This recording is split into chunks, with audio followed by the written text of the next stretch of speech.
Ako ang inyong Lolo Pael. At ako naman si Kabanong. At ito ang aming kwento.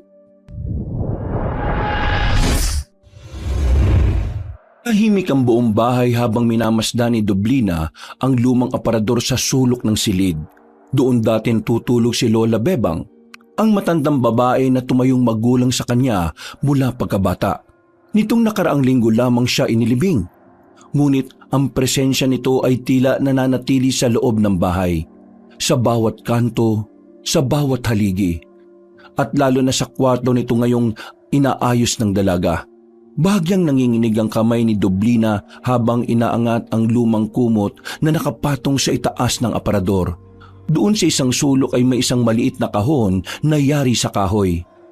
May ukit itong lumang simbolo na tila araw na may mata sa gitna. Bakit parang may humihila sa akin papunta rito? Anong meron? Napapakunot siya ng noo habang marahang binubuksan ng takip ng kahon. Sa loob ay nakita niya ang mga lumang liham na nakasilid sa sobre habang nakatiklop ng maayos. Ang ilan sa mga ito ay bahagyang kupas na ang tinta. Naagaw ng pansin niya ang nakasulat sa gitna ng sobre kaya pagkakuha ay binasa niya ito. Para kay Doblina, mula kay Dorina. Ha? Dorina? Pangalan yun ng nanay ko ah. Sabi ni Lola Bebang, matagal nang patay ang nanay ko simula pagkapanganak ko pa lang. Anong ibig sabihin nito? Mabilis ang tibok ng puso niya habang binubuksan ng liham. Mabagal at maingat ang galaw ng kanyang mga daliri na tila takot siyang baka may kung anong mabasa sa mga lumang liham. Subalit sa kabilang banda ng kanyang isipan ay naroon ang kuryosidad na malaman ang buong katotohanan. Isa-isa niyang binasa ang mga sulat. Mula sa pinakalumang petsa hanggang sa pinakahuling 3 buwan, kung saan ay ang 18 kaarawan niya. Nagsinungaling sa akin si Lola Bebang. Ang buong akala ko'y patay ng nanay Dorina ko. Pero meron siyang sulat nito lang nakaraang kaarawan ko. Paanong nagawa sa akin ni Lola to? Bakit niya inilihim sa akin ang lahat ng ito? Sinimulan niyang basahin ang huling sulat at hindi maipinta ang nararamdaman niya habang nagpapatuloy. Para siyang maiiyak na ewan. Mahal kong Doblina, kahit hindi ka sumasagot sa mga sulat ko, itatanong ko pa rin kung kumusta ka na. Alam ko namang mabuting-mabuti ang lagay mo sa dahilan kasama mo ang nanay Bebang. Sigurado kung hindi ka niya pinababayaan. Gusto lang din kitang batiin ng maligayang 18 kaarawan. Isa ka ng ganap na dalaga at siguradong napakaganda mo na. Miss na kita, anak. Paulit-ulit kong sasabihin ito na walang araw kitang hindi naiisip. Lalo na ngayong nasa tamang edad ka na. Handang-handa ka na sa kung anong layunin mo sa buhay, anak. Naiintindihan ko naman kung hanggang ngayon ay galit ka. Kaya siguro ito na rin ang huling sulat na gagawin ko. Pero hindi ako nawawala ng pag-asa na isang araw ay makikita tayo. Lalo na ngayon.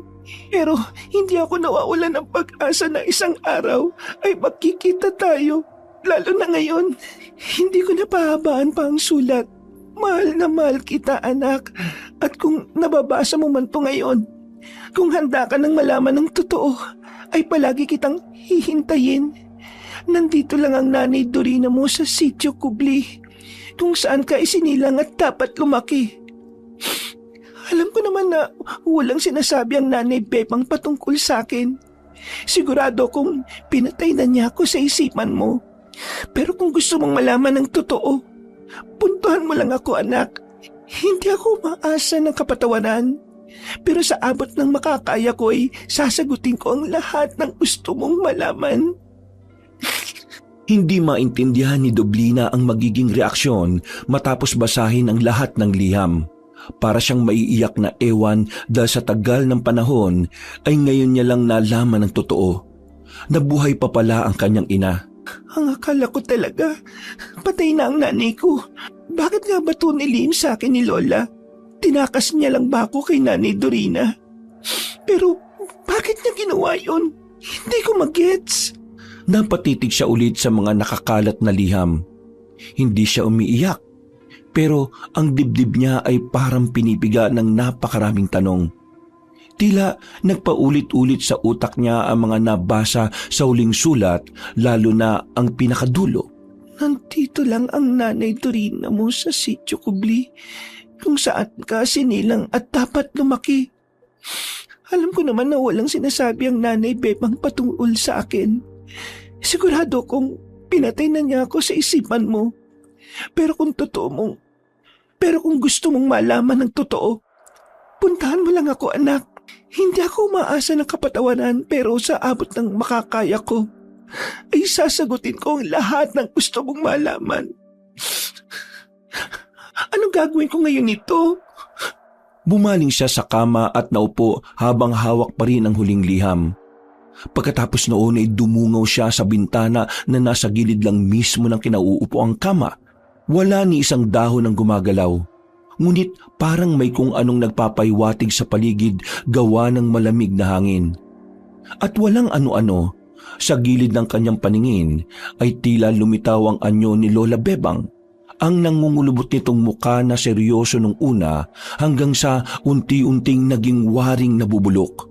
Nanlaki ang mga mata ng dalaga at mas lalo siyang nagulat pagkakitang nakanganga si Lola Bebang at may mga mata ng hayop. Napatras siya sa sobrang pagkabigla at sa isang kisap mata ay bigla na lang yung nawala. Sa isang iglap din tuloy ay nawala ang iniisip niya tungkol sa liham ng kanyang ina. Hindi totoo yun. Guni-guni ko lang yung mukha ni Lola Bebang. Tila nawalan na tuloy siya ng ganang maglinis sa silid ng matandang babae. Sinalansan na lang ulit niya ang mga sulat. Kinuha niya ang huling sulat at ang iba pa ay sinunog na lang. Nang matapos na siya sa pag-aayos, ay naglinis-linis pa ng bahay ang dalaga. Pero panay pa rin ang pagtakbo sa utak niya ng mga nabasa kanina. Hindi niya talaga maiwasang madismaya kay Lola Bebang at marami sana siyang gustong itanong. Pero huli na dahil patay na ang matandang babae. Mabuti na lang din ay dumating na rin kagad ang boyfriend niyang si Aldenico na may daladalang hapunan. Kahit papaano ay nalibang at nawala sa isip niya ang tungkol sa mga nalaman. Mabilis na lumipas ang oras. Habang natutulog ng mahimbing ang dalawa, ay sumagi hanggang sa panaginip ni Dublina ang pangyayari. Walang ano-ano ay muli na namang nagpakita sa kanya si Lola Bebang. Katulad nung una, nangungulubot pa rin ang mukha ng matandang babae habang seryosong nakatingin sa kanya. Nakapwesto yun sa paboritong upuan sa sala habang suot-suot din ang paboritong bestidang pula. Lola, bakit niyo po itinago sa akin ang tungkol kay Nanay Dorina? Ang sabi niyo po sa akin, patay na siya. Naniniwala po ako na simula pa lang na ipinanganak ako, namatay na ang nanay ko. Pero hindi po pala totoo mga yon. Nabasa ko na po ang mga sulat sa kwarto niyo. Dapat talaga ay sinunog ko na noon pa ang mga sulat na yon. Hindi ko na dapat yung lilipon pa. Malaking pagkakamali ang ginawa kong pagtatabi ng mga sulat ng Bruhildang yon. Bakit niyo inilim sa akin lahat, Lola? Ano po bang meron? Matagal nang patay ang nanay mo. Pero buhay pa po siya. Nabasa ko lahat ng sulat niya hanggang sa pinakahuli-hulihan. Hinahanap niya ako, Lola. Bakit ayaw niyo po na makita ko ang nanay ko? Huwag kang pupunta roon, Dublina. Pero bakit po? Basta, huwag. Pagkatapos sabihin niyo ni Lola Bebang ay biglang mas dumilim ang paligid. Humangin din bigla ng malakas at unti-unti silang napalibutan ng mga iba't ibang uri ng insekto. Pagkatapos noon, sa isang kisap mata, ay naagnas na naman ang pagmumukha ng matandang babae na ikinabigla ng dalaga. Napatili si Dublina ng ubod lakas kasunod ng pagbalikwas niya ng bangon. Mabuti na lang ay inakay kagad siya ng boyfriend na si Aldenico na katabi niyang natutulog. Love, anong nangyari? Bakit ka sumisigaw? Nakita ko si Lola Bebang sa may sala. Nagagalit siya at inaagnas sa mukha niya, love. Natatakot ako. Masamang panaginip lang yun, love. Walang ibang tao rito sa bahay kundi tayo lang. Huwag ka na matakot, love. nandito ako at hindi kita iiwan. Hindi na sumagot ang morenang dalaga. Yumakap na lang siya sa boyfriend na patuloy siyang inalo hanggang sa huminahon ng kanyang pakiramdam. Ilang saglit pa ay sabay silang nagtungo sa kusina para uminom ng tubig. Nang nasa labas na ng kwarto ay sabay pa silang napatingin sa sala, sa mismong paboritong upuan ni Lola Bebang noon. Inaliw-aliw na lang ni Aldenico ang girlfriend hanggang sa makarating sila sa kusina. At habang umiinom ng tubig, ay kinuwento nga ng dalaga ang lahat ng mga nalaman niya matapos mabasa ang liham ng ina. Nagulat din ang binata dahil hindi nila sukat akalain na maglilihim ng ganun si Lola Bebang. Pinayuhan na lang muna ni Aldenico ang girlfriend na wag na munang masyadong isipin ang tungkol sa bagay na yon. Bumalik na nga sila sa kwarto at magkayakap na natulog ng mahimbing. Kinabukasan at sa mga nakalipas pang araw ay hindi na rin tinantanan ng pagkabagabag si Dublina. Palagi niyang naiisip ang tungkol sa sulat at halos gabi-gabi rin siyang dinadalaw ng lola niya sa panaginip na hindi niya alam kung ano ang pakahulugan. Biyernes ng hapon, pauwi siyang galing sa palengke nang maisip niyang munang dumaan sa simbahan. Nagdasal siya ng taimtim at nagsindi ng kandila para sa namayapa niyang Lola Bebang. Panginoon, kayo na po ang bahala sa lahat. Buo na po ang desisyon kong harapin ang nanay Dorina ko. Dasal ko lang po ngayon na matahimik na ang kaluluwa ni Lola Bebang at dalhin niyo po ang kaluluwa niya sa kapayapaan. Pag-uwi ng bahay ay eksaktong dumating na rin si Aldenico na muli siyang dinalaw galing sa universidad. Habang naghahaponan sila ay inopen niya ang tungkol sa desisyong magtungo sa lugar ng ina sa Mountain Province. Love, seryoso ka na bang gusto mong pumunta sa kinaroroonan ng nanay mo? Ito lang ang pagkakataon ko para makilala ang nanay ko. Para na rin malaman ko ang lahat ng tanong ko tungkol sa pagkatao ko. Baka masagot na roon at para na rin matahimik na tong puso ko. Mountain Province yun, di ba? Tapos, sa liblib na lugar pa? At sabi mo, Sitio Kubli?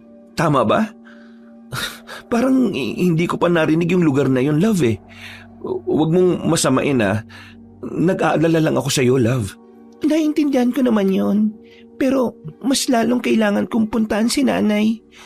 Alam kong may dahilan kung bakit tinago sa akin to ni Lola Bebang eh. At gusto kong malaman ang dahilan na yun. Oh, sige, hindi na kita kukontrahin pero may kondisyon ako. Kondisyon? Anong kondisyon naman yun, love? Ang kondisyon ko, sasama ako sa'yo. Kapag hindi ka pumayag, hindi rin ako papayag na umalis ka. Sige na nga, may magagawa pa ba ako? Pero salamat sa pagsama mo, love. Mas makakampante ako kapag kasama mo ako sa liblib na lugar na pupuntahan mo. 2 araw ang nakalipas, nagbiyahe na nga ang magkasintahan. Sa isang lumang jeepney patungo sa norte ay magkatabi silang nakaupo.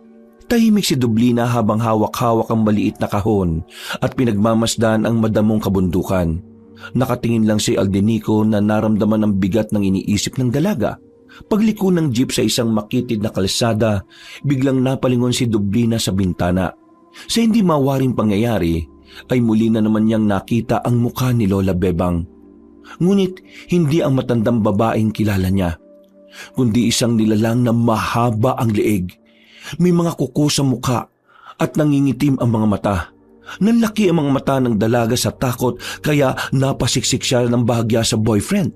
Napansin siya ng binata kaya napakunot ang noon nito. Oh love, okay ka lang ba? Parang nakakita ka ng multo at saka namumutla ka eh oh. Ha? Oo, ayos lang ako. Siguro sa biyahe lang to, love. Kanina pa kasi tayo nakaupo eh. Pagod lang din siguro at pagka-excite. Oy sige, i-relax mo lang ang sarili mo, love. Nandito lang ako palagi sa tabi mo, hindi kita iiwan. Salamat, love. Pagkaakbay ni Aldenico sa girlfriend ay sabay silang napatingin sa labas. Nakampante ang dalaga nang mawala na si Lola Bebang sa kinaroroonan nito kanina. Pero sa kabilang banda ng kanyang isip ay nag-alala pa rin siya dahil sa matandang babae. Napabulong na lang tuloy siya sa sarili habang nakadantay ang ulo sa bisig ng kanyang boyfriend. Bakit ako parang minumulto ni Lola Bebang? May gusto ba siyang sabihin? Ayaw niya ba ako makita ang tunay kong ina kaya ganito siya sa akin ngayon?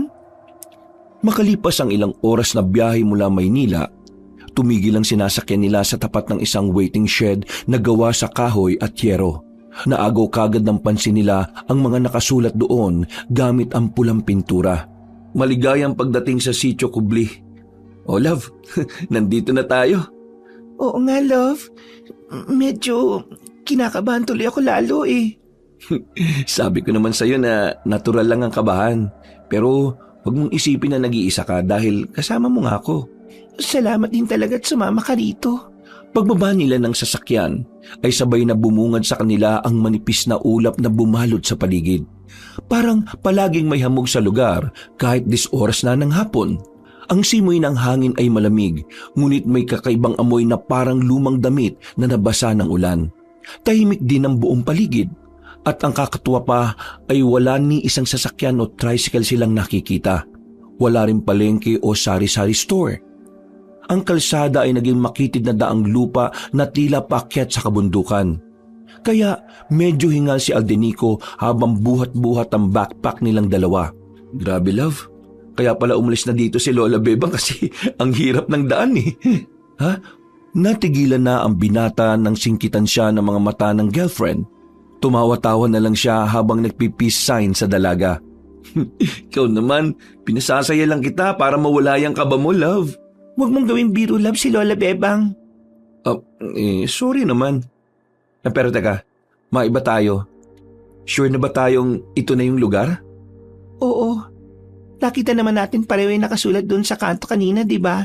Tinanong ko na rin ng ilang ulit yung kasabay nating mga pasahero. Isa nga lang daw yung lugar na Sitio Kubli rito. Oo nga.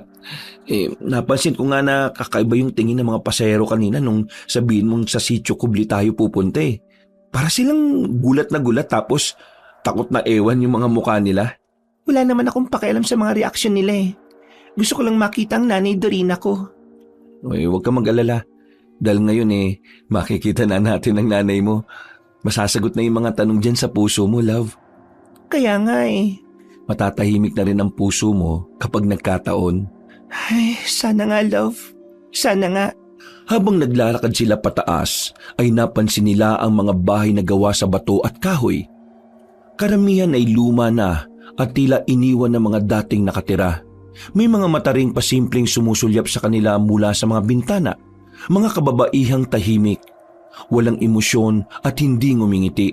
Love, pansin ko lang love, parang puro mga babae ang nakikita ko nakasilip sa bintana at sa pinto Wala bang lalaki rito? Paano ko naman masasagot ang tanong mo, love? Pareho lang tayo ngayon lang nakarating sa lugar na to. Ay, oo nga pala. Hindi ko naisip yan Umismid na lang ang dalaga at pagkatapos ay nagpatuloy na sila sa paglalakad. Kahit na naiilang sa mga titig ng mga kababaihan, ilang saglit pa nang marating nila ang bahay na may pulang bintana, bumukas ang pinto ng kusa na parabang alam na paparating sila. Isang babaeng may edad ang lumabas doon. Nakasuot yun ng kulay abong saya. Nangangalumata, payat at maputla ang balat. Ngumiti yun sa kanila ngunit hindi umabot sa mga mata ang ngiti. Napahinto si Dublina nang makita ang nasabing ginang. Pakiramdam niya ay parang sila lang ang tao sa paligid. Kahit na hindi niya kilala ang babaeng kaharap, ay may parte ng puso niya ang tila kumikilala rito. Magkagayunman, ay hindi pa rin siya nakaimik. Para kasing may puwersang pumipigil sa kanya na hindi niya rin maintindihan kung ano. Nang mapansin ito ni Aldenico, ay ang binata na ang umaksyon para sa kanyang girlfriend. Mawalang galang na ho, Ale. Mga dayo ho kasi kami rito. Tama po ba ito yung Sitio Kubli? Eto nga, iho. Ito lang naman ang nag-iisang Sitio Kubli sa buong probinsya. Ganun po ba? Kung nandito na po pala kami, itatanong ko na rin kung may kilala kayong Dorina Madilima. Ako yon, iho. Ako si Dorina Madilima. Nay? Natigilan silang tatlo pagkatapos sabihin niyo ni Dublina. Tila ilang segundo silang nilamo ng nakabibinging katahimikan hanggang sa muling magsalita ang dalaga. Ako po to, Nay. Si Dublina. Dublina, anak ko, ikaw na ba talaga yan? Nanay Dorina. Opo, ako po ito. Kitang-kita sa mukha ng mag-ina ang matinding pananabik. Matapos nilang makita ang isa't isa, tila tuluyan nang bumagal ang ikot ng mundo para kay Dublina. Matapos niyang masilayan ng ina na inakala niyang patay na. Lumapit ang ginang at niyakap siya ng maigpit habang hindi maipaliwanag ni Dublina ang nararamdaman. May init ng pagmamahal sa yakap, ngunit may kakaibang kirot sa dibdib na para ring may kulang. Hindi pa rin siya makaramdam ng totoong kasapatan, pero isinantabi na lamang niya yon dahil nananabik pa rin talaga siya na makita ang kanyang nanay. Tuluyan ng tumulo ang luha ng dalaga, hanggang sa yumakap na rin siya ng maigpit. Iyon na po ba talaga ang nanay ko? Oo, anak. Ako nga ito. Salamat at natagpuan mo ko. Ang tagal kong hinintay ang araw na ito na magkita tayong muli bago pa mahuli ang lahat para sa akin. Nag-iyakan ang mag-ina habang magkayakap. Si Aldenico naman ay masayang-masaya rin para sa buhay ng kanyang girlfriend. Subalit sa kabilang banda ay hindi pa rin maalis ang kakaibang pakiramdam.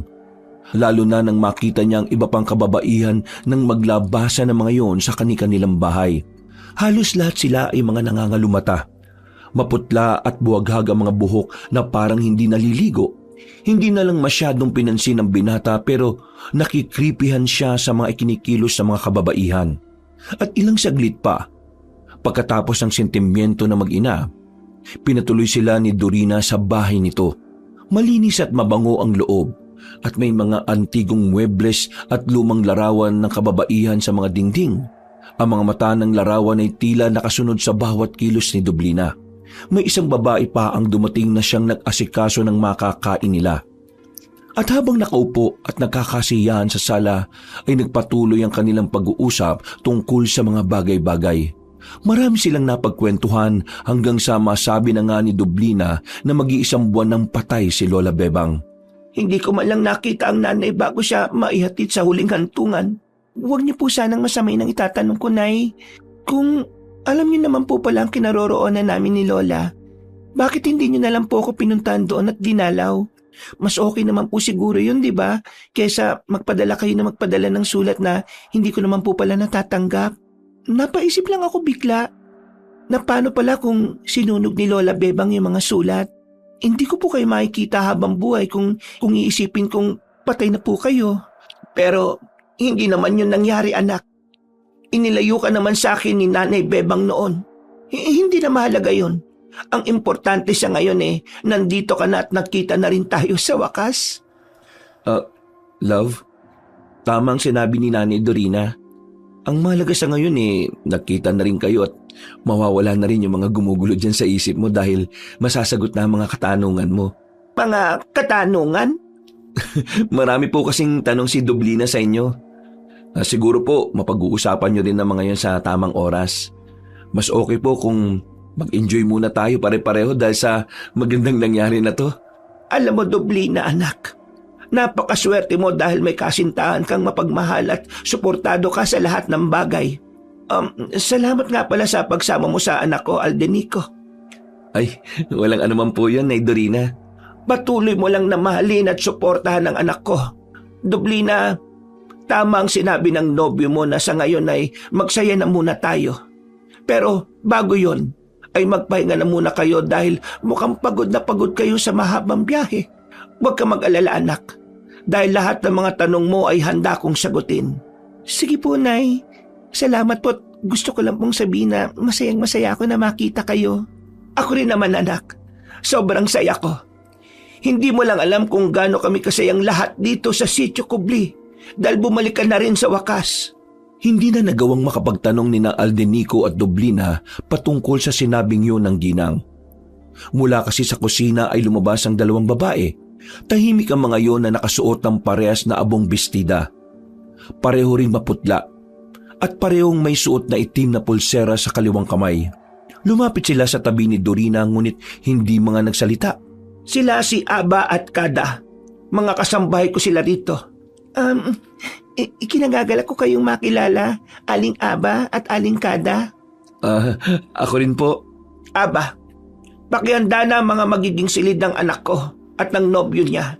Kada, ibalita mo sa mga kapanalig ang pagdating ng aking anak. Magkakaroon tayo bukas ng kasiyahan dahil nagbalik na ang matagal na nating hinihintay. Pagyukod ng dalawang kasambahay ay umalis kagad ang mga yun. Tila nagtataka namang nakatingin ng magkasintahan dahil sa kakaibang ikinikilos ni na Aling Ada at Aling Kada. May problema ba, anak? Po? Nay? Nakakatinginan kasi kayo ni Aldenico. Wala naman po, Nay. Ay, pasensya na po, Nay Dorina. Nagulat lang po kasi kami. Tama po ba yung pagkakarinig namin sa sinabi niyong magkakaroon ng kasiyahan sa buong sityo? Oo, tama nga ang narinig nyo. Magsasaya ang buong sityo dahil sa pagbabalik ng aking anak. Hindi po kaya tayo makaabala sa mga taga rito? Huwag kayong mag-alala dahil siguradong tuwang-tuwa ang lahat sa pagbabalik ng anak ko. Kaya pakiusap, samahan nyo kami sa kasiyahan lalo ka na anak Dublina. Sige po, Nay. Magpapahinga na lang po muna kami ni Aldenico para makapaganda rin bukas. Tama, sigurado ko magugustuhan nyo ang kasiyahan. Pagkatapos ng pag-uusap na yon, maya-maya lang din ay bumaba na si Aba at sinabing okay na ang magiging silid nilang magkasintahan. Habang inaakyat nilang dalawa ang hagdan ay may narinig si Dublina na kaluskos mula sa sahig sa itaas. Hindi niya pa to pinansin nung una sa pag-aakalang tunog ng nilulumang kahoy lang yon. Pero pagtapak nila sa huling baitang ng hagdan ay tila ba nagdilim ang paligid. At sa dulo ng pasilyo ay nakita niyang isang babaeng nakayuko sa sahig. Dahil sa madilim kaya hindi niya mamukaan kung sino yon. Paglingon niya sa kanan ay bigla na ring nawala si Aldenico. Nagulat din siya dahil nawala rin kahit ang hagdan sa likod. Anong nangyayari? Aldenico? Love? Nasaan ka? Natigilan na naman siya nang maaninag ang nasabing babae. Nang mag-focus siya sa mukha nun, ay gano'n na lang ang gulat niya nang makita ulit si Lola Bebang na parabang galit na galit. Napatras siya at tila muling bumalik sa ulirat nang makaramdam ng pagtapik sa bandang kanan. Paglingon niya ay nandoon na ang kanyang boyfriend na tila napapaismid pa. Na-stock up ka na naman dyan, love. Bakit? Ha? Wala. Tara na sa kwarto. Sa bandang dulo raw yun, sabi ni Aling Aba at Nay Dorina. Okay, love. Mukhang hindi mo pa rin ma-absorb yung nangyayari ah. Masayang masaya ako para sa'yo, love. Dahil sa wakas, nakita na kayo ng nanay mo. At magpapaparty pa siya bukas sa buong sityo. Kaya nga eh. Baka naman mamaya pwedeng ako naman ang pasayahin mo, love. Pasaway ka talaga. Mabilis na lumipas ang oras at pinagbigyan nga ni Dublina ang hiling ng kanyang boyfriend. Pagkatapos nilang magsiping ay nakatulog ng mahimbing ang binata. Hindi naman kagad dinalo ng antok ang dalaga dahil hindi pa rin siya makapaniwala na nakita na silang mag-ina. Masaya siya pero sa kabilang parte ng puso at isip niya ay parang may kung ano pa ring kakulangan. Bakit ganito yung pakiramdam ko? Parang may something weird na hindi ko maintindihan. Masaya naman ako nung nakita kami ni nanay. Siguro dahil hindi pa rin niya nasasagot yung mga tanong sa dibdib ko. Kapag nasagot na ang mga tanong siguradong mawawala ng ganitong pakiramdam. Natigilan ng dalaga dahil mula sa bandang pintuan ay nakarinig siya ng mahihinang yabag na mga paa. Napatingin siya roon at ilang saglit pa ay nagulat siya. Dahil dahan-dahang bumukas ang pinto. Takang-taka ang dalaga dahil sigurado siyang nilak niya yung kanina bago sila nagsiping. Malalim pa naman na ang gabi at madilim na ang paligid dahil patay na ang ilaw.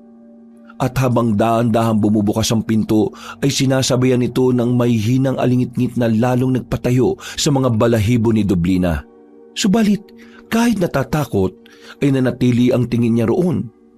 Hanggang sa muli niyang narinig ang may hinang yabag. Ilang saglit pa nga ay nakita niyang pumasok si Lola Bebang. Ngunit mas kakaiba ang anyo na matandang babae ngayon. Inaagnas na may hiwa ang leeg. May itim na usok na lumalabas sa bunganga at umiiyak ang mga mata ng dugo. Lola Bebang, sinabihan na kita. Bakit po kayo nagagalit, Lola? Hindi po ba kayo masaya na nakita na kami ng nanay ko? Ang tigas ng ulo mo. Sinabi ko na sa iyong wag na wag kang pupunta rito. Pero hindi ka nakikinig sa akin, Dublina. Bakit ayaw niyo po kami magkita? Bakit niyo ako inilayo sa nanay ko? Hindi mo siya nanay. Ilang saglit pa ay unti-unting nagbago ang anyo ni Lola Bebang. Nanlisik ang mga mata nito at pagkatapos ay bigla na lang nabiyak ang tiyan. At sa biyak na yon ay may mga gumagalaw na mga mahabang alupihan na matataba at mahaba. Mabilis ang mga sumunod na pangyayari. Dahil nang mahulog ang mga alupihan ay mabilis itong nagsigapang papunta sa kama. Napahiyaw ng gusto sa takot ang dalaga at napatindig siya sa kama. Dahil doon ay naalimpungatan si Aldinico at gulat na tumayo rin bago buksan ang ilaw. "Oh love, anong nangyari? Bakit ka na naman sumisigot, tumatalon-talon sa kama? Binabangungot ka na naman ba?"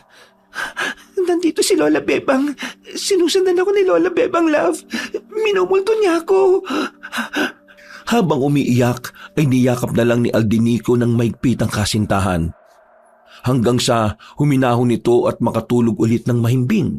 Kinabukasan ay masigla ang sikat ng araw nang imbitahan sina Dublina at Aldinico sa isang tila espesyal na pagtitipon sa gitna ng Sitio Kubli. Pinapalamutian ng mga makukulay na tela, palaspas at mga palamuti mula sa dahon ng saging ang plaza. May kawayang entablado pa sa gitna at nakapalibot ang mga kababaihan ng sitio. Lahat ay nakasuot ng pulang saya na may mga burdang tila alon at kulay itim na belo sa kanilang ulo. "Love, ang gara naman ng mga suot nila." Hinaan mo yung mga... "Love, ang gara naman ng mga suot nila, no?" Uy, love. Hinaan mo nga yung boses mo. Nakakaya kung marinig ka nila. Totoo naman yung sinabi ko, di ba? Alam ko naman yun. Pero siyempre, respetuhin natin ang mga kasanayan nila. Nasa probinsya tayo at isang sitio. Doon sa pag-aaral namin sa humanities, ay may kanya-kanya raw talagang practices sa mga tao, lalo na sa mga probinsya. Alam ko rin naman yun. Sadyang napaka-weirdo lang talaga. Pero, yan na nga natin yun. Para naman to sa kasiyahan ng pagbabalik mo eh. Makijoy na lang tayo sa kasiyahan na meron sila. Magkahawak kamay sina Dublina at Aldinico habang nilalapitan sila ni Nanay Dorina. May ngiti ang ginang sa labi ngunit may kung anong pagkalamig sa mga mata nun na hindi maipaliwanag ng magkasintahan. Ngayon ikaw ay nagbalik. Panahon na upang muling magsama-sama ang ating lahi. Magdiwang tayo sa maghapong ito. At mamayang gabi ay magsasagawa kami ng ritual ng pagbubuklod. Magsasama-sama ang inyong lahi? Ang ibig kong sabihin nakasama ko na ulit ang aking kalahi. Laman ng aking laman at dugo ng aking dugo. Lahat kasi ng mga kababaihan rito, ang turing namin sa isa't isa ay magkakapatid o magkakamag-anak. Kaya ko nasabing ating kalahi. Ganun po pala. Ang sweet naman talaga ng nanay mo, love. Napakaswerte mo. Nawala man si Lola Bebang pero nandito naman na yung nanay mo na sigurado kung handa kang suportahan sa lahat ng bagay. Tama ka, iho. Maswerte din sa iyo ang anak ko dahil hindi mo siya pinababayaan. Nakasuporta ako sa pagmamahalan yung dalawa at nawa kayo na talaga magkatuluyan hanggang sa wakas. Dahil nararamdaman ko na hindi ka katulad ng ibang lalaki, Aldinico. Maraming salamat din po, Nay Dorina. Matanong ko lang po pala, kahapon pa namin napansin ni Dublina ang tungkol dito eh. Bakit po pala walang mga kalalakihan dito sa sityo? Kitang-kita na biglang nag-iba ang hilatsa ng mukha ng ginang. Tila ba dumilim yun at tumalim ang kanyang mga tingin kaya bahagyang nailang ang binata. Napansin din ito ni Dublina kaya napaikpit ang pagkahawak niya sa kamay ng boyfriend. Pasensya na sa tanong ko kung medyo insensitive okay lang po kahit huwag yun na pong sagutin, Nay Dorina. Hindi, ayos lang. Sasabihin ko rin naman ang tungkol dyan. Ang totoo niyan dati ay marami rin talagang kalalakihan sa lugar na ito pero may nangyaring hindi inaasahan. Sa tamang panahon ay malalaman nyo rin ang tungkol doon. Pero sa ngayon, magsaya na muna tayo at pumunta na sa plaza dahil nakahanda na ang mga pagkain para sa ating salo-salo. Pagdating nilang tatlo sa plaza ay sinalubong sila ng mga tao. Hindi alam ni Dublina kung matutuwa ba siya o maiilang, pero ramdam niya ang mainit na pagtanggap ng mga taga roon. Tuwang-tuwa rin si Aldinico dahil ngayon lang sila nakaranas ng ganoong klase ng pagtanggap mula sa mga tao. Napuno ng tawanan, kwentuhan at masasayang gawain sa buong plaza habang nakakainan ng masasarap na nakahain. Nang magkaroon ng oras ang mag-ina na makapag-usap, ay tinanong na nga ni Dublina ang ina patungkol sa maraming bagay. Nasagot man pero tila hindi na kontento ang dalaga sa ilang sagot, lalo na sa dahilan kung bakit siya inilayo ni Lola Bebang. Ilang saglit pa, nang umalis si Nanay Dorina, ay siya namang paglapit ni Aldinico sa dalaga. Napansin ng lalaki na tila tahimik ang kanyang girlfriend at malalim ang iniisip. "Oh love, bakit ang tahimik mo na naman? Hindi ka ba masaya sa party na to?" Masaya ako, love. Napapaisip lang ako sa sagot ni nanay sa tanong ko kanina. O bakit? Ano bang tanong mo? Kung bakit ako nilayo rito ni Lola Bebang. O anong sabi niya? Nagkaroon lang sila ng hindi pagkakaunawaan. O yun naman pala eh. Di nasagot na yung tanong ng puso mo. Hindi ko alam, love. Pero parang basta, hindi ko rin maintindihan. Parang hindi ako satisfied sa sagot ni nanay. Sigurado kung may mabigat na dahilan si Lola. Kung ano man ang mabigat na dahilan ni Lola Bebang, malalaman at malalaman mo rin yan sa tamang panahon. Sa ngayon, love, magsaya na muna tayo. Tara, makisayo tayo sa kanila. Hinatak na nga ng binata ang girlfriend at nakisaya sila sa mga nagsasayawan sa gitna ng plaza. Kahit papaano ay naibsa ng mga naiisip ni Dublina dahil sa mainit na pagtanggap ng mga taga-sityo. Mabilis na naman ang paglipas ng oras. Nagtuloy-tuloy ang kasiyahan at pagsapit ng gabi habang pinapaligiran sina Aldico at Dublina ng mga nakukumpulang kababaihan ay sinimulan ang kakaibang selebrasyon. Sa simula ay tila isang simpleng pista o kasiyahan lamang ang nagaganap.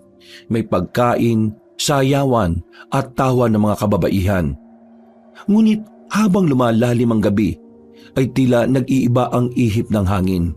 Isa-isang lumalabas sa mga kababaihan mula sa bawat bahay. Suot pa rin ang pulang saya at may hawak na itim na kandila. Bukod doon ay may mga nakamaskara na.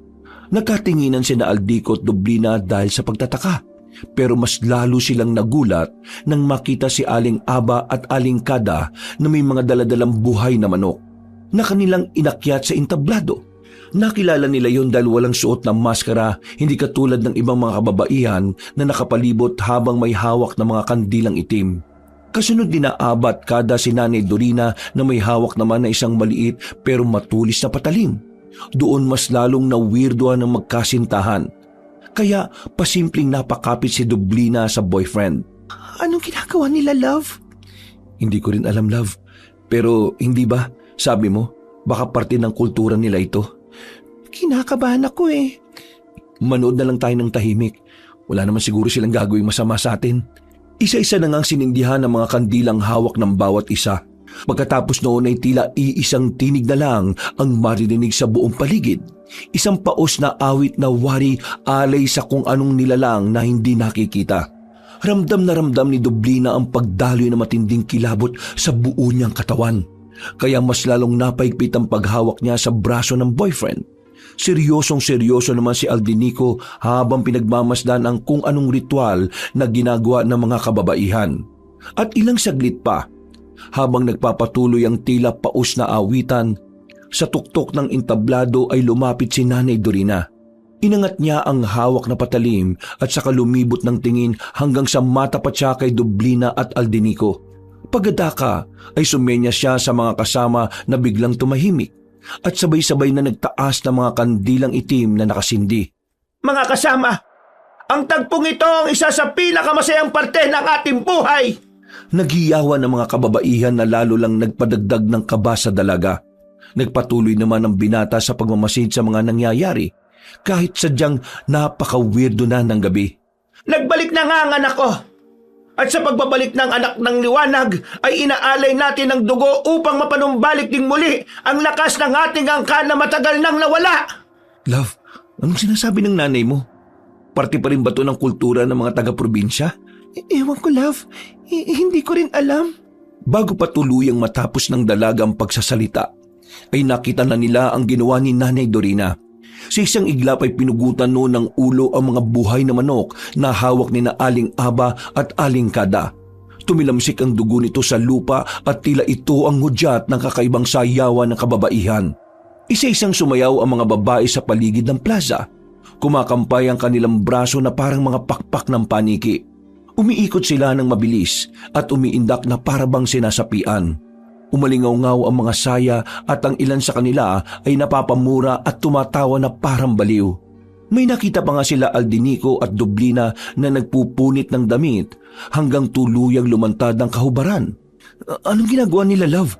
Para silang nawawala sa sarili ha. Nababaliw na ba mga tao dito? Hindi ko rin alam, love. Natatakot na ako. Parte nga lang siguro to ng kasiyahan kaya huwag tayong kabahan at matakot. Hindi naman siguro sila nababaliw, di ba? Wala naman silang sinasaktan eh. Kaya mag-enjoy lang tayo sa panonood at hayaan na muna natin sila. Hindi na umimik si Dublina. Kumapit lang siya ng maigpit sa braso ng boyfriend habang nakaantabay sa mga mangyayari. Pero ang totoo ay gusto na niyang umalis. Ngunit parang may humihila sa kanya upang manatili pa rin sa lugar na yon. May kung anong mabigat na enerhiya ang tila matinding kumakapit sa kanyang kabuuan. At habang nagaganap ang tila kabaliwan ng mga kababaihan, sa isang sulok ng entablado ay may napansin ng dalaga na matandang babaeng hindi gumagalaw o nakikiayon sa kasiyahan. Nakaupo yun na nakatalukbong. At nang i-focus niya ang paningin sa nasabing babae, nakilala niya agad ang hugis na mukha nito. Si Lola Bebang? Natigilan na siya nang bigla yung tumingin sa kanya. Ang dating mapagmahal na mukha ng matandang babae ay napalitan ng isang malademonyong itsura. Itim ang mga mata, maputla ang balat at may manipis na dugo sa gilid ng bibig. Binala na kita at hindi ka nakinig. Sinabihan na kita huwag pupunta sa lugar na ito pero sinunod mo pa rin ang gusto mo.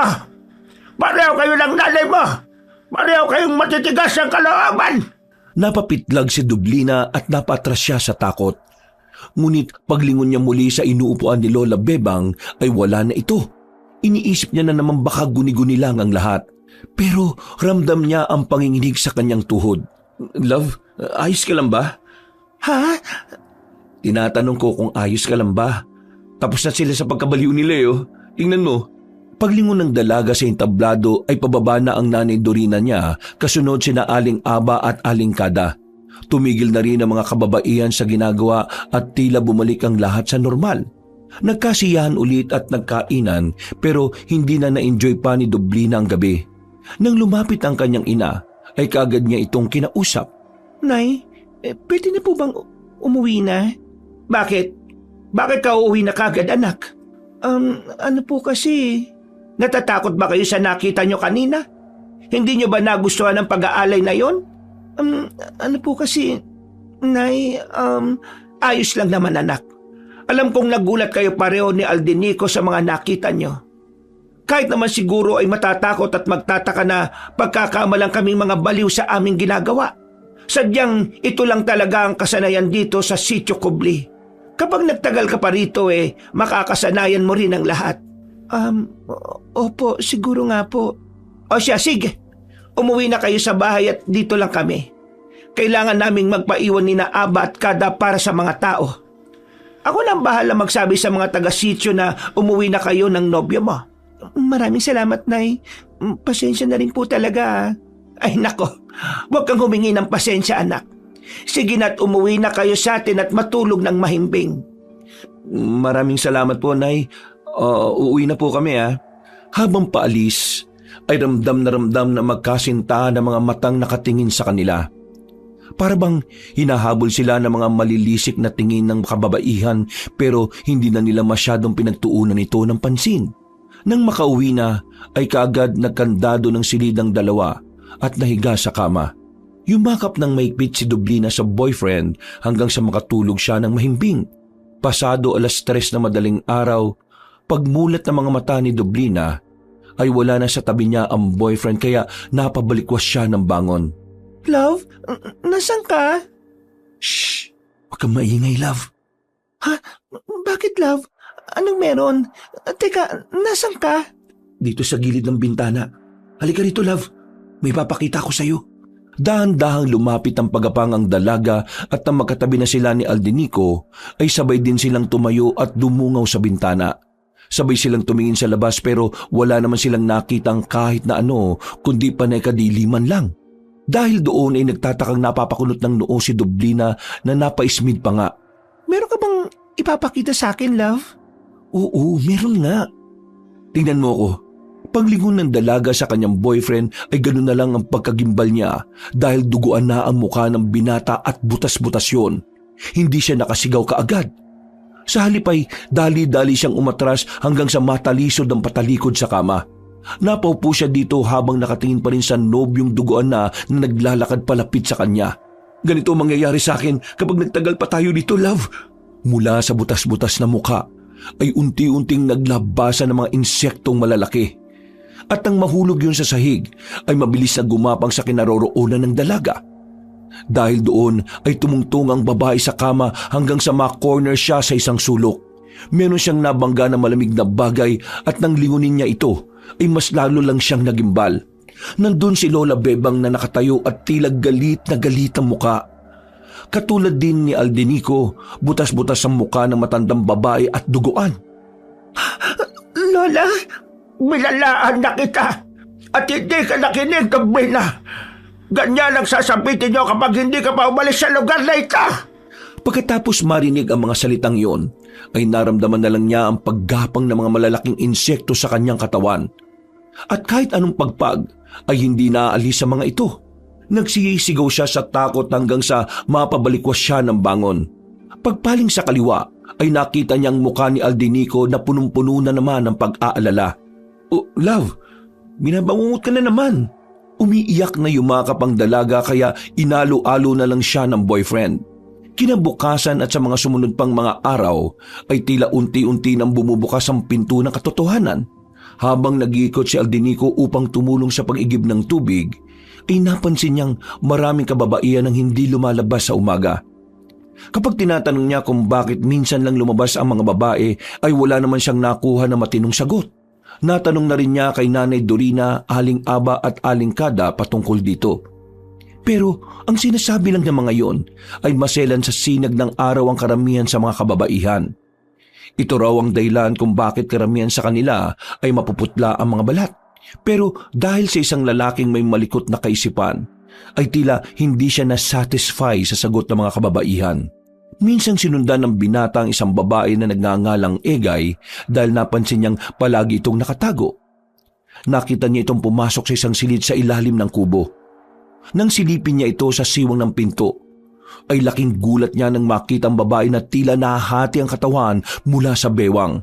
Mula sa tiyan nito ay gumagapang ang mahahabang insekto na parang mga higanteng alupihan na lumalabas at gumagapang palabas ng bahay. Natigilan si Aldenico sa sobrang pagkagulat at napasandal siya sa pader habang pilit na pinipigil ang sarili na mapasigaw. Totoo ba yung nakita kong yun? Halimaw si Aling Egay? Kailangang malaman to ni Nanay Dorina at ang iba pa. Delikadong babaeng yun kaya pala palaging tatago. Dali-dali siyang umalis sa lugar na yon. Subalit sa kasamaang palad ay nakita siya ni Aling Egay na dali-daling umaksyon. Dinambahan siya ng ginang na nag-iba na ang anyo ng muka bilang isang nilalang na tinatawag na bruhildang aswang. Isa itong uri ng aswang na kusang nabibiyak ang katawan at naglalabas ng malaalupihang nilalang mula sa tiyan. Ang mga eksekto ay pumapasok sa bahay ng mga tao upang manira ng laman loob. Ang bruhang ito ay biyasa sa panggagayuma at pagmamanipula ng tao. Parang awa mo na! Huwag mo akong patayin! Hindi ako magsasalita tungkol sa nakita ko! Dapat lang. Pero paano ako makakasiguro, ha? Kailangan siguro na kainin ko muna kahit isa sa mga daliri mo sa kamay o paa para gawin mo yung mga sinasabi mo, binata! Wag! Please! Parang awa mo na! Hindi talaga ako magsasalita! Pangako! Lahat ng sasabihin mo ay gagawin ko! Basta wag mo lang ako sasaktan o! Basta wag mo lang ako sasaktan o! Kahit sino man dito sa amin sa baryo! Talaga? Gagawin mo ang lahat ng sasabihin ka? Oo! Maniwala ka sa akin! Basta wag mo lang ako sasaktan o papatayin! Kung ganon, makipagsiping ka sa akin. Ha? Kung hindi mo yung gagawin ay papatayin lang kita. At kapag patay ka na, sisipingan pa rin kita dahil matagal ng panahon nang walang lalaking napapatpat sa lugar na ito. Alam mo bang maraming kababaihan sa sityo ang sabik na sabik sa'yo? Hindi lang kami makagalaw dahil nasa pangangalaga ka ni Inang Dorina. Pero ngayon, naalaman mo na ang sikreto ko.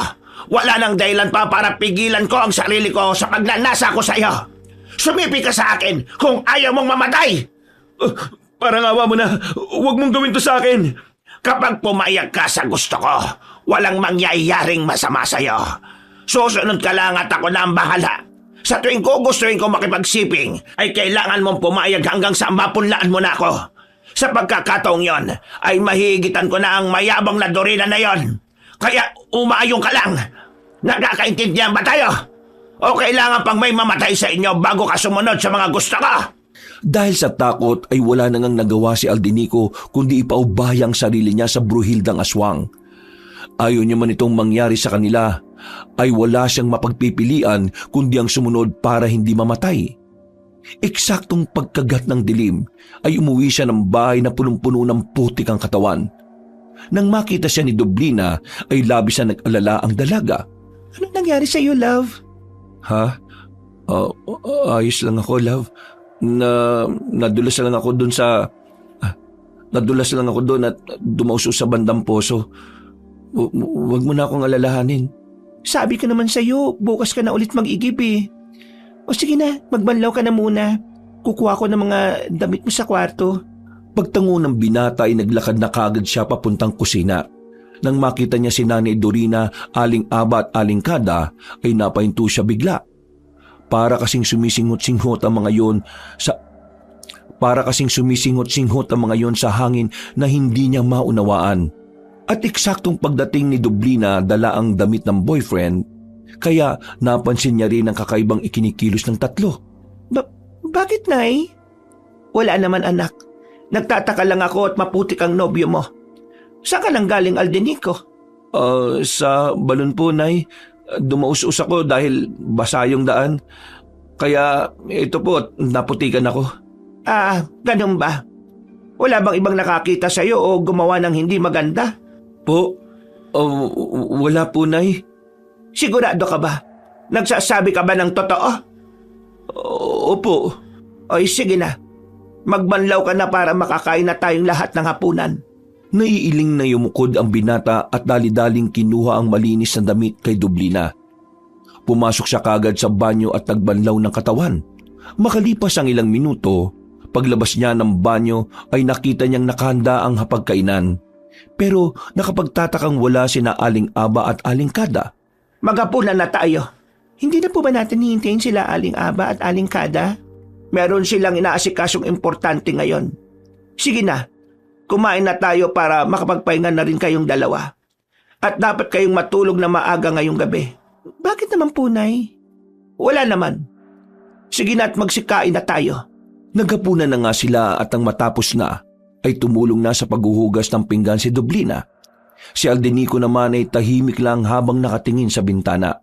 Iniisip niya kasi ang nangyari sa kanila ni Aling Egay kanina at hindi niya matanggap na pinagsamantalaan siya ng isang bruhildang aswang.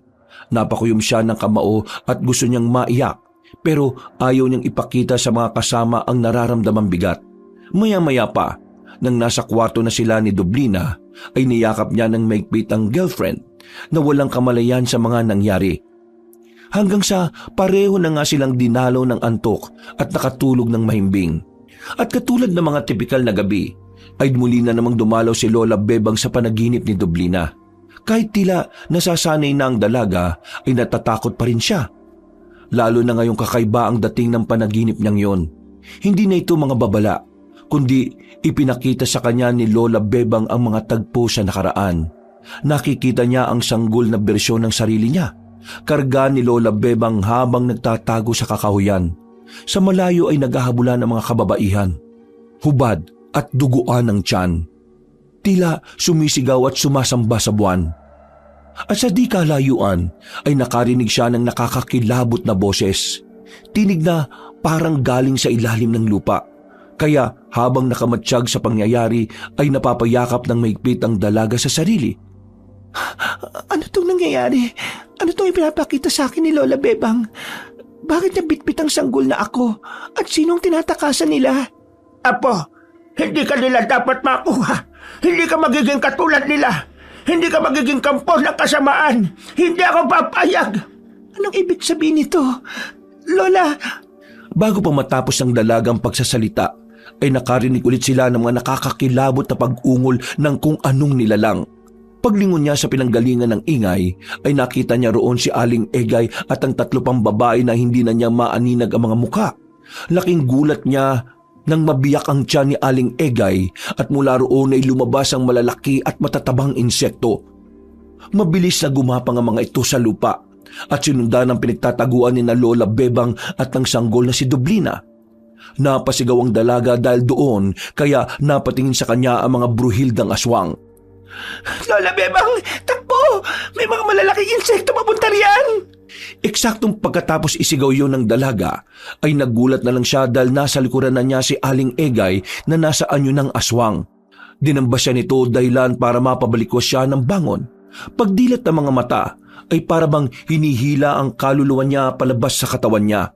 Naramdaman niya ang tibok ng puso niya, hanggang sa tuktok ng ulo. Pagtingin niya sa tabi, ay tulog na tulog si Aldenico na halatang pagod na pagod. Napatingin din siya sa madilim na bahagi ng silid dahil nakarinig siya ng bulong mula roon. Tinig ni Lola Bebang na nagbibigay na naman ng matinding babala. Umalis na kayo! Umalis na kayo! Umalis na kayo pa! Naantala na lang siya at nawala rin ang mga yon nang kumislot si Aldenico at bigla siyang niyakap na maigpit. Napa-sign of the cross na lang ang dalaga at pilit na bumalik sa pagtulog. Pero nagimbal sila at parehong nagising matapos makarinig ng nakakakilabot na ungol mula sa hindi kalayuan. Anong ingay yun? Gawa ba yun ng mabangis na hayop? Hindi, love. Anong ibig mo sabihin? Bakit parang may alam ka, ha? Meron ka bang hindi sinasabi sa akin? Matulog na tayo, love. Ligtas tayo rito sa bahay at walang mangyayaring masama sa atin. Hindi tayo sigurado dyan, love. Tara't samahan mo akong gisingin si nanay. Hindi ako makakampante hanggat hindi ko sila nakikita. Wala nang nagawa si Aldenico kundi ang sumunod sa girlfriend. Sa ilalim ng malamlam na liwanag ng buwan, sumalubong sa katahimikan ng Sitio Kubli ang nakakapanindig balahibong sigawan mula sa timog silangan ng nayon. Lumika ng tensyon sa hangin ng mga kaluskos sa kakahuyan at ang tila pag-ungol ng mga hayop na hindi naman karaniwan sa kabundukan. Pagbaba galing sa 2 palapag, ay kaagad tinungo ng dalaga ang silid ng ina. Pero ganun na lang ang gulat niya dahil nakabukas na ang pinto nito at wala ng tao sa loob. Ganun din ang silid ni na Aling Aba at Aling Kada. Dahil tuloy doon ay mas lalong nabahala ang dalaga. Wala sila, nanay. Saan sila nagpunta? Baka kung ano nang nangyari sa kanila gawa ng nakakakilabot na tunog na yun sa labas. Hanapin natin sila. Huwag tayong lalabas, love. Delikado. Teka, paano mo nalamang delikado, ha? May alam ka bang hindi mo sinasabi sa akin? May halimaw sa labas. Halimaw? Hindi na naituloy ni Aldico ang pagsasalita dahil biglang bumukas ang pinto sa sala at pumasok si Nanay Dorina kasama sina Aling Aba at Aling Kada. Dahil doon ay nakahinga ng maluwag ang dalaga matapos makitang ayos lang ang lagay ng ina. Nay, saan po kayo nanggaling? At ano po yung tunog na yun? Parang sigaw ng mabangis na hayop. Anak, may kailangan kang makita. Nahuli na namin si Egay at alam namin ang ginawa niya sa iyo, Aldenico. Hindi nakaimik ang binata dahil doon. Hindi na rin nakapagtanong pa si Dublina dahil pinasunod na silang lahat sa labas. Ilang saglit pa, pagdating sa plaza ay nakita nilang lahat si Aling Egay na napapalibutan ng mga sulo sa gitna. Nakagapo siya, duguan at tila wala ng malay. Sa paligid niya ay nagsasayawan ng mga kababaihan ng Sitio Kubli na ipinagtaka ni na Dublina at Aldenico. Anong nangyayari dito, Nay? Bakit nakagapo si Aling Egay? Dahil taksil siya. Taksil? Ano pong ibig niyong sabihin? Saka teka lang po, ano yung sinasabi niyo kanina na ginawa niya rito kay Aldenico, Nay? Bakit hindi mo nalang tanungin ang nobya mo, anak? Siya lang ang makakasagot ng tanong na yan. Love, ano itong sinasabi ni nanay, ha? Naguguluhan ako. Ano ba nangyayari na hindi ko alam? Ano yung sinasabi mong halimaw? Si Aling Egay, love. Halimaw si Aling Egay? Oo, love. Nang mapatingin si Aldinico sa paligid at kay Nanay Dorina, ay meron siyang biglang napagtanto. Matapos siyang ma-realize sa mga bagay, ay nanlaki ang mga mata niya habang napapatingin sa ina ng kanyang girlfriend. Diyos ko po, hindi lang si Aling Egay ang halimaw. Anong ibig mo sabihin, love? Lahat sila rito, sa Sitio Kubli. Ngumiti sa kanya nang makahulugan si Nanay Dorina at pagkatapos noon ay unti-unti na nilang inihayag ang kanilang tunay na anyo. Ang kanilang mga mata ay naging mapula. Ang mga kuko ay tumalas na parang mga sandata. Sa bawat ikot ng kanyang sayaw ay tila may lumalabas na usok mula sa lupa. Mabaho ito at parang amoy ng nabubulok na laman at asupre. Nagulat ng uso si Dublina nang makita ang ina niyang si Dorina na lumapit kay Egay. Hindi pa nagpapalit ng anyo ang ginang pero kitang-kita sa aura niya ang pagiging isang mabagsik na nilalang. May hawak siyang kutsilyo at nagsimulang magsalita ng mga salitang hindi maintindihan. Sa pakiwari nila ay parang sinaunang wika ng mga nilalang ng dilim. Pagkatapos noon ay nag-anyo ng bruhildang aswang si Aling Egay na galit ang pagmumuka. Alam kong hindi mo ako patatawarin, kaya ginawa ko na ang gusto ko. Masaya akong mamamatay dahil nasuway ko ang isa sa mga bagay na pinagbabawal mo. Nakatikim din ako ng lalaki at magkatulad na tayo. Hindi tayo magkapareho! Walang kabog-abog na sinaksak ng ginang sa leeg si Aling Egay. At nang makita yun ni na Dublina at Aldenico ay napatutop na lang sila pareho ng bibig. Sumilit ang masaganang dugo mula roon hanggang sa unti-unting nangisay si Aling Egay. Pinagsasasaksak pa siya sa tiyan ng maraming beses hanggang sa mawalan na ng buhay. Kailangan na nating umalis dito, love! Tara na! Ha? Mga halimaw sila, love! Kahit ang nanay mo, isa rin siyang aswang! Hindi mapaniwalaan ni Dublina mga sinabi ng kanyang boyfriend. At nang lumingon sila kay Nanay Dorina, doon nga sa unang pagkakataon ay nakita nila ang tunay na anyo ng ginang. Ang kanyang balat ay parang nilulumot at ang tiyan ay dahan-dahang nabibiyak. Mula roon ay gumapang palabas ang isang mahaba at maraming paanan nilalang na mistulang higanteng alupihan. Gumapang ito papunta sa katawan ni Egay at pumasok sa kanyang bunganga. Napasok kasi Dublina sa nasaksihan habang si Aldenico naman ay hindi makapaniwala dahil sa takot. Tara na, love! Umalis na tayo sa lugar na ito! Hindi na nakapagsalita ang dalaga dahil sa sobrang pagkagimbal. Hinatak na lang siya ng boyfriend at tumakbo nga sila palayo sa plaza. Narinig pa nila ang mga kababaihang unti-unti na ring nag-aanyong mga bruhildang aswang hanggang sa tila tumahimik ang paligid. Hindi man nila alam kung saan papunta ay mas pinili nilang lumayo sa lugar na yon bago pa tuluyang mapahamak. Hindi na sila bumalik sa bahay ng ina para kunin ang mga gamit. Kumilos na lang sila ng padalos-dalos dahil hindi rin talaga nila alam ang gagawin. Nang makalayo na sila sa kabahayan, ay bigla na lang huminto si Dublina at biglang umiyak. Bakit, love? Napapagod ka na ba? Gusto mo ipasa na kita? Natigilan na si Aldenico nang makita niyang umiiyak na nang umiiyak ang girlfriend. Napagtanto kasi ng babae ang tungkol sa panaginip niya tungkol kay Lola Bebang. Nanumbalik ang mga yon sa isip niya kaya mas lalo siyang napaiyak. Niyakap ni Aldenico ng maigpit ang dalaga habang inaakay pa rin palayo sa lugar na yon. Huwag ka mag-alala, love. Makakalis tayo dito papunta sa ligtas na lugar. Kung nakinig lang ako sa mga sinabi ni Lola Bebang, ilang beses na siyang nagbigay ng babala sa akin sa panaginip pero hindi ako nakinig sa kanya eh. Tama siya. Ang tigas talaga ng ulo ko. Huwag mong sisihin ang sarili mo, love. Hindi ito ang oras para dyan. Salamat, love.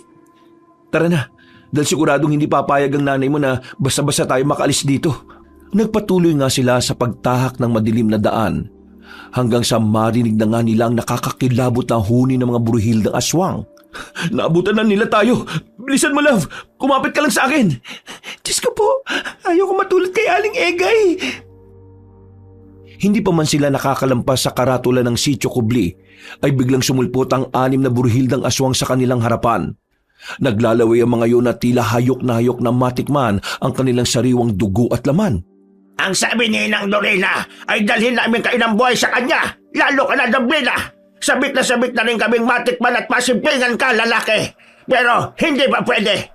Ayaw naming matulad kay Aling Egay na punong-puno ng pagtataksil. Lubayan niyo na kami! Hayaan niyo na kami makalis sa lugar na ito! Pakiusap, sige na naman. Padaanin niyo na kami. Kalilimutan na namin itong nangyari at wala kaming pagsasabihan na kahit na sino. Parang awa niyo na po. Hindi pwede kagustuhan ninyo. Kailangan ka rito, Dublina, dahil matagal na panahon ka na namin hinintay. Ikaw ang sagot sa pagpapalakas ng kapangyarihan namin para tuluyan kaming makalaya sa sitya. Mapapatay niyo muna ako bago niyo makuha ang girlfriend ko. Darating din tayo dyan, binata. Pero bago yon, ay kailangan mo na namin kayong ibalik upang masimulan ang ritual ng pagsasali ng kapangyarihan. Pinalibutan na sila ng mga bruhildang aswang, kaya nabalot na ng takot ang dalawa. Ang totoo rin kasi ay hindi nila alam ang gagawin. Wala naman silang ibang sandata para malabanan ng mga halimaw na kaharap. Nagsimula ng kumilos sa mga aswang. Ngunit bago pa sila makuha ng mga bruhilda, ay biglang may sunod-sunod na putok ng baril. Mula sa baku-bakong kalsada ay lumabas sa mga sundalong armado. Nangunguna sa kanila si Kapitan Franco, isang matipuno at mapanuring sundalo na may determinadong mga mata. Naligaw kasi sila habang pauwi galing sa isang misyon. Narinig din nila ang sigawan kaya dali-dali nilang pinuntahan ang pangyayari. Hanggang sa makita na nga nila ang mga aswang na nakapalibot kay Dublina at Aldenico. Dahil doon ay nagpulasan ng mga aswang pero dalawa sa kanila ang tinamaan kaya hindi kagad nakalayo. Kayong dalawa, pumunta kayo rito, madali kayo! Dali-dali nga tumakbo ang magkasintahan hanggang sa makapagkubli sila sa likod ng higit 10 sundalo. At nagsimula na nga ang matinding sagupaan. Ang mga nangihinang bruhildang aswang ay nilapitan nila Kapitan Franco, Private Deril at Private Rillion at pinaulanan ng mga bala hanggang sa mawala na ng buhay. Ang ibang mga nagtakbuhan ay umangil ng umangil matapos makitang napatay na ang kanilang mga kasama. Dahil doon ay naghagi si Kapitan Franco ng pulang pailaw. Nang magliwanag ang paligid ay tumambad nga sa kanila ang iba pang aswang na pasalakay pa lang. Ang mga sundalo ay nagpaputok habang ang mga bruhilda ay naglalabas sa mga insekto mula sa kanilang tiyan. Ang mga higanteng alupihan ay gumagapang sa mga puno at dalawa kagad ang nakuhang sundalo na hinahatak sa dilim. Mag-ingat kayo sa mga insekto. Hihilahin kayo ng mga yan sa dilim. Ganun ba, bata? Tikman nila to! Bumunot si Kapitan Franco ng granada at hinagis yun sa area kung saan hinatak ang mga sundalo.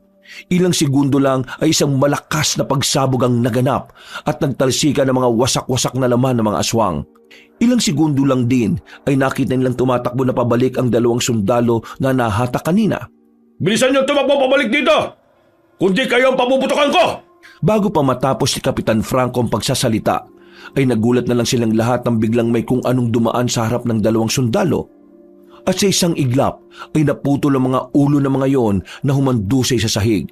Pagkatapos noon ay lumabas na nga sina Aling Eva, Aling Kada at Nanay Corina na nasa anyong bruhildang aswang na rin. Anak, Dublina, bumalik ka na at sinisiguro ko sa iyong hindi nadadanak pa ng dugo rito. Anong sinasabi ng halimaw na yon? Manahimik ka dyan, kutong lupa. Dahil kinakausap ko pa ang anak ko. Isa bang sabat mo ay uubusin ko kayo mga sundalo ng pilong-pino. Wala akong ititira kahit na kuko. Natahimik ang bigla si Kapitan Franco habang sina Aldico naman at Dublina ay hinarap ang pinuno ng mga bruhildang aswang. Hindi mo matatakasan kung sino ka, Dublina. Ikaw ang tutupad sa matagal na naming inaasam-asam, ang makalaya sa sityo. Hindi niyo ako kabahagi. Naintindihan ko na kung bakit ako nilayo sa inyo ni Lola Bebang dahil hindi ako katulad ninyo. Kaya hindi ako papayag na masayang mga pinaghirapan ng lola ko. Hindi ako ang magiging katuparan ng mga kagustuhan nyo. Mga halimaw na lang ang kaluluwa. Kung ganon, kung yan ang desisyon mo, ay wala na akong magagawa. Mga kasama, wala kayong ititirang buhay sa mga yan maliban kay Dublina. Hindi mamamatay ang babaeng yan hanggang sa hindi matupad ang gusto natin. Sabay-sabay na umungol ang mga bruhildang aswang at sa pagtaas ng kamay ni Nanay Dorina ay saka sila sumalakay. Dahil doon ay napasigaw ng malakas si Kapitan Franco sa mga kasama na maging handa. Kaagad nilang inilabas sa mga pailaw at sabay-sabay ding hinagi sa mga aswang. Nang masilaw ang mga yon ay nagpaputok na sila ng baril. Mamamatay kayong lahat at magiging pagkain namin! Kayo mamamatay dito at hindi kami! Habang nagkakagulo ay sinamantala na nga ni na Aldico at Dublina ang pagkakataon. Sa payo rin ni Kapitan Franco ay nilisan nila ang lugar na yon. kasama sina Private Diril at Private Rillion. Subalit natunugan ni Nanay Dorina ang tagpong yon kaya bigla rin siyang nawala sa dilim. Nalaman naman ni Kapitan Franco ang galaw ng pinunong aswang kaya sumibat din siya at ipinaubaya sa mga kasama ang pakikipaglaban. Ilang saglit pa ay nagtagpo na nga sina Dublina at Nanay Dorina. Nagtagpo rin ang kanilang mga tingin. At sa isang iglap, humugot si Aldinico ng kutsilyo mula sa tagiliran ni Private Diril at sinalakay ang pinunong aswang. Tinamaan ng ginang at napatras, ngunit hindi pa rin bumagsak ng basta-basta. Ha! Akala niyo ba'y basta-basta lang ako mapapabagsak ng kanyang sandata o kahit ng bala ng baril? Hindi rin kita papayagan na makuha ang gusto mo. Poprotektahan ko si Dublina. Kung ganon, kailangan mo nang mamatay! Sasalakay na ng buong puwersa si Nanay Dorina nang biglang umarang sina Private Diril at Private Rillion. Pero bumuka ang tiyan ng ginang at mula roon ay sumulpot ang dambuhalang alupihan. Sumugod yun sa dalawang sundalo kaya nali sila ng landas at nang makita ng pinunong aswang na wala ng ibang tutulong kay Aldinico at Dublina ay napahalakhak siya. Anong gagawin mo ngayon, Aldinico? Paano mo ililigtas ang anak ko sa kamay ko mismo? Bakit hindi mo nalang siya ibigay mismo sa akin? Total, anak ko naman siya at isa pa. Hindi ka nakarapat-dapat sa kanya. Nakipagsiping ka na sa taksil na si Egay. Nay, tama na, pakiusap. Huwag niyong sasaktan si Aldinico. Sige po, sasama na ako sa inyo. Ha! Mabuti kung ganon. Hindi ako papayag. Hindi mo makukuha si Dublina. Muling sumalakay ang binata pero madali lang siyang naiwasan ng bruhildang aswang. Ngumiti yun at nang sasalakay na sa kanya ay eksakto naman na dumating si Kapitan Franco at mabilis na umatake. Ilang beses na inundayan ng saksak ng Ginoo sa likuran ng halimaw. Nakapaglabas pa yun ng higanteng alupihan na umatake sa hita ni Kapitan Franco. Pero nahiwa niya rin ng mga kutsilyo. Nang matumba sa sahigang Ginoo, ay dinambahan siya ng aswang. Pero si Aldinico naman ang sumalakay at pinagsasasaksak niya din sa likod ang aswang na umaangil ng umaangil. Nang mahawakan ng binata ay binalibag siya sa malayo. Mabuti na lang at sa puno siya tumama at di gaanong nasaktan. Pero nabalian siya matapos mahulog mismo doon. Sinamantala ni Kapitan Franco ang pagkakataon. Walang kaalam-alam ang pinunong aswang na bumunot na ng granada ang lalaki. Pagbuka ng biyak sa tiyan ay hinagis doon ng matapang na sundalo ang granada na kaagad ding sumabog. Hiwa-hiwalay na nagtalsika ng katawan ni Nanay Dorina at lumagpak pa ang mismong kalahati ng katawan sa harap ni Dublina. Dahil doon ay napaupo ang dalaga sa sobrang pagkagimbal. Ikaw ang magpapalaya sa amin sa pagkakakulong sa sityo. Pilit na inabot ng ginang ang anak niyang gulat na gulat pa hanggang sa tuluyan na siyang nawalan ng buhay. Kasunod din noon ay isa-isang naglusaw ang mga alupihan na umatake sa mga sundalo. Kitang-kita rin nila kung paanong unti-unting matuyot ang iba pang bruhildang aswang na kalaban. Habang nakatingin si Dublina sa walang buhay na ina, ay unti-unting tumatagas ang luha sa kanyang mga mata. Iika-ika namang lumapit si Aldinico at niyakap siya ng maigpit para aluin. Love, tapos na. Wala na sila. Makakauwi na tayo. Ano ba mga yon? Parang ngayon lang ako nakakita ng ganong klase ng halimaw ah. Mga bruhildang aswang po sila, sir. Ayos ah. Magandang experience to sa mga sundalo ko. Nakakainis lang at namatayan ako ng mga kasama. Paano ko kaya ito ipapaliwanag sa headquarters? Bakit hindi niyo po sabihin na nakasagupa tayo ng mga aswang? Ikaw talaga. Sa tingin mo paniniwalaan ako kapag sinabi ko yon. Baka matanggal pa ako at mapagkamalang may sayan. Sige na, tumayo na kayo dyan. Isasama ko kayo sa headquarters para magamot din kayo. Maraming salamat po, sir. Kapitan Franco na lang. Pagkatango ng magkasintahan ay sumunod na nga sila sa mga sundalo hanggang sa marating ang military truck. Pagdating nila sa headquarters ay nagkaroon ng kaunting interogasyon bago sila tuluyang palayain. Pinalabas na nga lang ni Kapitan Franco na nagkaroon ng engkwentro sa mga rebelde kaya namatay ang dalawang sundalo. Makalipas ang ilang araw, nakabalik na sa Maynila sina Dublina at Aldinico.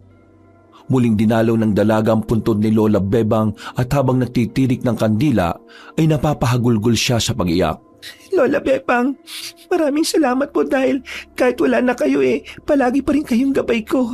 Hindi ko po malilimutan ang mga ginawa niyong kabutihan sa akin. Pasensya na po kung hindi ako nakinig sa mga pinapahiwatig niyo sa panaginip. Lola, magpahinga na po kayo kung saan man kayo naroroon at huwag niyo na po akong alalahanin pa. Natuto na po ako sa matinding pagkakamali kaya hindi na ako uulit pa sa mga pagsuway. Mahal na mahal ko po kayo, Lola. Maraming salamat po. Wakas, wakas, wakas, wakas, wakas, wakas, wakas, wakas,